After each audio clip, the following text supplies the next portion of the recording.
अध्यक्ष राज ठाकरे हे एकनाथ शिंदेंच्या शिवसेनेचे प्रमुख झाले तर आश्चर्य वाटायला नको असं खळबळजनक विधान प्रकाश आंबेडकरांनी केले।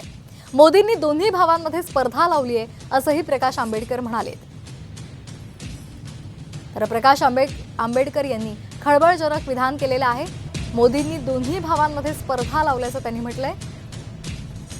एकनाथ शिंदेंकडे जी शिवसेना आहे, राज ठाकरे त्याचे सर्व प्रमुख झाले, म्हणजे ते पद जे आहे सर्वोच्च प्रमुख पद आहे, त्या पदावरती राज ठाकरे बसले तर आश्चर्य मानू नये। BJP नरेंद्र मोदी आणि BJP यांनी दोन्ही भावांमध्ये एक रेस लावलेली आहे आणि ती म्हणजे लॉयल्टीची रेस लावलेली आहे। जे प्रकाश आंबेडकर साहेब बोलतायत त्या भावना अनेकांच्या महाराष्ट्रात महाराष्ट्र सैनिकांच्याच नुसत्या नाही तर जनतेच्या देखील आहेत आणि त्यावर राज ठाकरे साहेब योग्य वेळी योग्य तो निर्णय घेतील।